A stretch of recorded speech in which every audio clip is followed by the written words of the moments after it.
কালো গেঞ্জি গায়ে পুলিশের সামনে বুক টান করে দাঁড়ায় আবু সাইদ।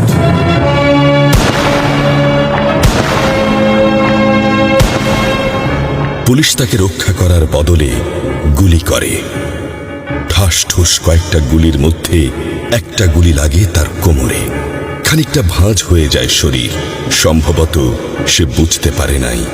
ঘাড় ঘুরিয়ে কোমর দেখার চেষ্টা করে একবার, তারপর আবার আগের মতো আবার দুই হাত প্রসারিত করে সিনা টান করে দাঁড়ায়।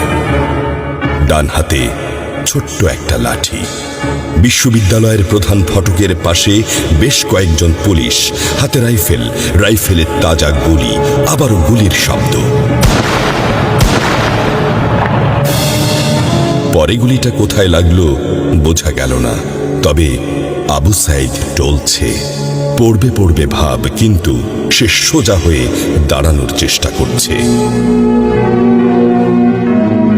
গুলি খাওয়ার আগে ফেসবুকে তার শেষ পোস্ট ছিল, যতদিন বেঁচে আছেন মেরুদণ্ড নিয়ে বাঁচুন।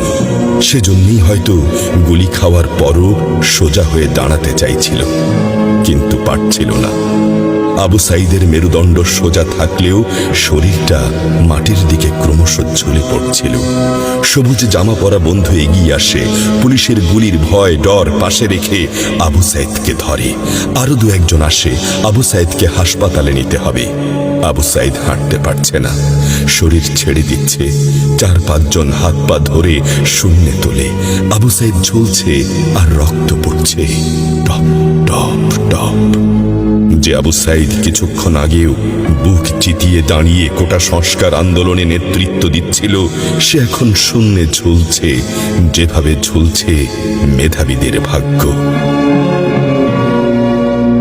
রাত 10টার আগেই বাড়িতে যাওয়ার কথা ছিল আবু সাইদের। মা অপেক্ষা করছে, বোন অপেক্ষা করছে। তখনও তারা জানে না আবু সাইদের মৃত্যু সার্টিফিকেট লিখছে কর্তব্যরত ডাক্তার। নাম আবু সাইদ, পিতা মকবুল, ঠিকানা বাবনপুর, পীরগঞ্জ, রংপুর। বয়স 25। মৃত্যু কারণ আগমনের সময় মৃত্যু। তারিখ 16/7/24, রাত 8টা 5 minute. Serial number 240434, Rangpur medical college হাসপাতাল। পরিবারের একমাত্র শিক্ষিত ছেলেটা খুন হয়ে গেছে।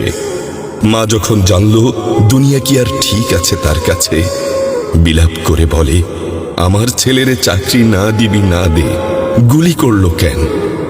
বোন সুমি আর্তনাদ করে বলে, 3টা গুলি কেন আমারে করলো না, কেন আমারে করলো না? আবু সাইদ ফেসবুকে আরো লিখেছিল, যদি আজ শহীদ হই তবে আমার নিথর দেহটা রাজপথে ফেলে রাখবেন। ছাত্র সমাজ যখন বিজয় মিছিল নিয়ে ঘরে ফিরবে, তখন আমাকেও বিজয়ী ঘোষণা করে দাফন করবেন। একজন পরাজিতের লাশ কখনো